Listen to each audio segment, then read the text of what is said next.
Hello everyone and welcome to a new video with another top 10 of tips for Northgard. My name is MaxMark and I've put together a second list for you that will hopefully help you improve your game. The last video I made with a top 10 list was done while the game was still in early access, so some of the tips mentioned there might not be as current anymore as they were back then. For example, it no longer matters if you put your villagers who gather food in a tile with a silo or not. They will no longer receive their 10% food gathering bonus. This was done to discourage rush tactics in multiplayer games. In this new video, I'll be giving some more tips for both single and multiplayer games. With that being said, here's a new top 10 list for Northgard. Tip number 1. When your villagers get sick, either due to lack of food or firewood, or because you just had a rat infestation, remember that the only cure is time and a positive income of food and wood. So manually focus your healing on non-sick but wounded villagers. Once the disease is gone, you can start healing your villagers again. Sick villagers will remain sick for about 1 month and their health will drop down to 10% of their total health.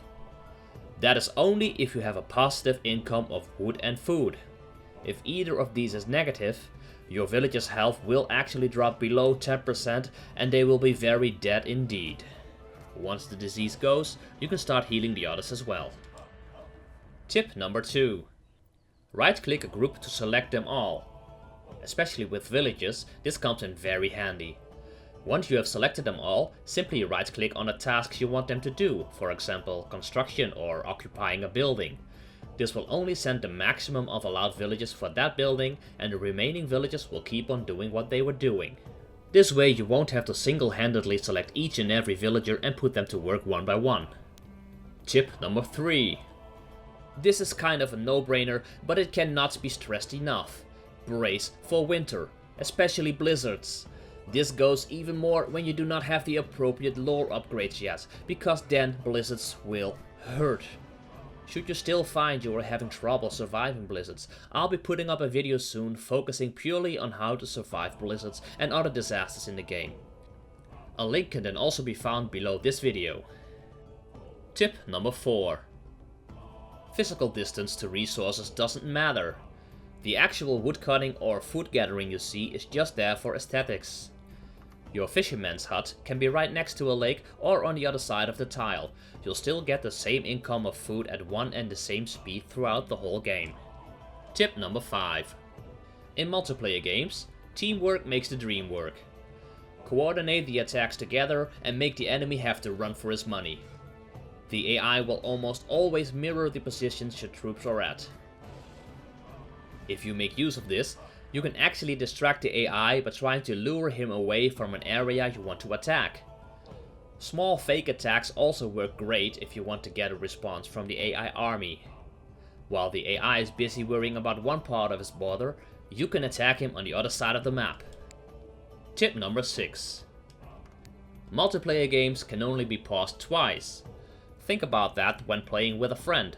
Some games, depending on the difficulty settings and the victory conditions, can literally take hours to finish.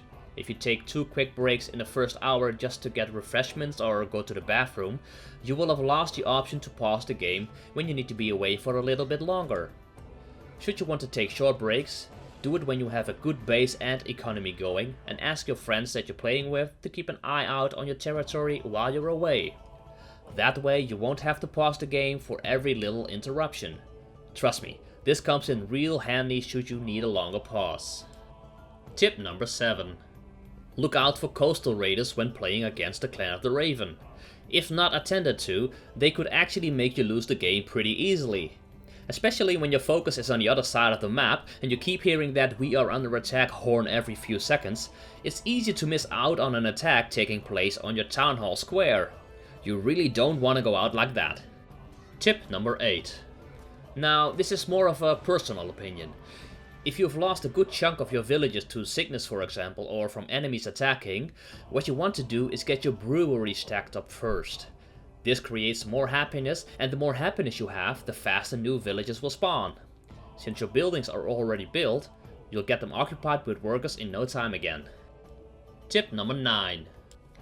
If you want to befriend the Jutnar, those big giants in camps, and if possible before another player befriends or destroys them, consider setting up multiple trading posts that all trade food with the Jotnar. If you have 2 trading posts trading with them, you will befriend them twice as fast. Have 3, it will be 3 times as fast, and so on. The Jotnar always pay you the most for your food, so it's a great way to make money fast. And the Jotun, the fighter you get after befriending the Jotnar, is a nice bonus.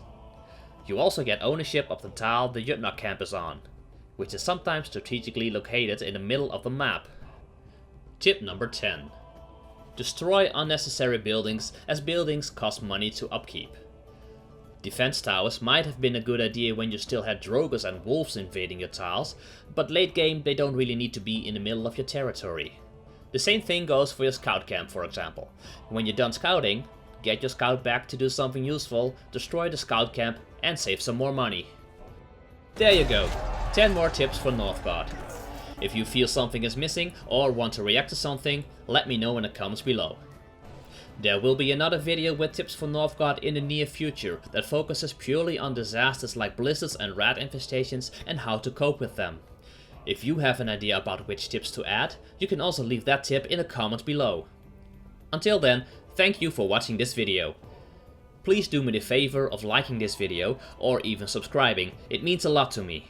What I would also really appreciate is for you to follow me on my Twitch channel at twitch.tv/MaxMark. A link will be in the description below. Feel free to join my streams when I go live and come have a talk with me in the Twitch chat. See you there, have a good one.